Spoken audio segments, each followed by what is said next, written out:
నిజామాబాద్ జిల్లా ఇందల్వాయి మండలం లింగాపూర్ గ్రామంలో గ్రామ ప్రజలు సంబరాలు జరుపుకున్నారు. గత 35 సంవత్సరాలుగా గౌరారం గ్రామ పంచాయతీలో ఉన్న లింగాపూర్ గ్రామానికి గ్రామ పంచాయతీ ప్రకటించినందుకు ముఖ్యమంత్రి రేవంత్ రెడ్డికి, మంత్రి సీతక్కకు, రూరల్ ఎమ్మెల్యే భూపతి రెడ్డికి లింగాపూర్ గ్రామ ప్రజలు కృతజ్ఞతలు తెలిపారు. ఈ సందర్భంగా గ్రామాభివృద్ధి కమిటీ ఆధ్వర్యంలో సంబరాలు జరుపుకున్నారు. డిఎల్పిఓ గారికి ఆదేశం వచ్చి బైఫర్గేషన్ గ్రామ పంచాయతీలకు సందర్భంగా బైఫర్గేషన్ అయ్యి గౌరారం నుంచి విడిపోయి లింగాపూర్ సపరేట్ గ్రామ పంచాయతీ కొరకు బైఫర్గేషన్ ఇవ్వడం జరిగింది. నోటిఫికేషన్ కావున వాళ్ళు సర్వే చేసి రిపోర్ట్ ఇవ్వడం జరిగింది, పంపించడం జరిగింది.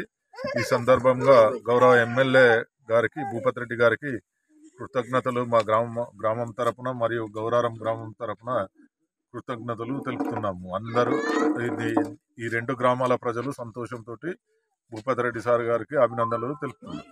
గౌరారం నుంచి 35 సంవత్సరాల నుంచి గౌరారము లింగాపురము ఒకే గ్రామ పంచాయతీగా ఉండే ఈరోజు లింగాపూరు అలాగా గ్రామ పంచాయతీ, గౌరారం అలాగైనందుకు మన rural MLA Bhupathi Reddy sir గారికి, సీతక్క గారికి, అదేవిధంగా మన లింగాపూర్ గ్రామ ప్రజలకు, గౌరారం గ్రామ ప్రజలకు కృతజ్ఞత తెలుపుతూ ఈరోజు చాలా లింగాపూర్ కానీ గౌరారం కానీ లింగాపూర్ గౌరారం గ్రామ పంచాయతీలు చాలా ఆనందంగా ఉన్నారు.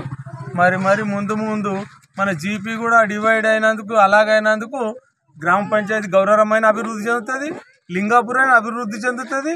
అందుకనే గవర్నమెంట్, కాంగ్రెస్ పార్టీ కానీ, గవర్నమెంట్ కానీ, మన సీతక్క కానీ, మన రూరల్ ఎమ్మెల్యే కానీ అన్నీ ఆలోచించే లింగాపూర్ ప్రజల బాధలు ఆలోచించి ఈరోజు డివైడ్ చేసి మనకు చాలా పుట్టినరోజు బర్త్డేగా గిఫ్ట్ ఇచ్చినందుకు సీతక్క కానీ, ముందుగా మన rural MLA Bhupathi Reddy sir గారు కానీ కృతజ్ఞతలు తెలుపుతూ లింగాపూర్ గ్రామ ప్రజల తరఫు నుంచి థ్యాంక్ యూ.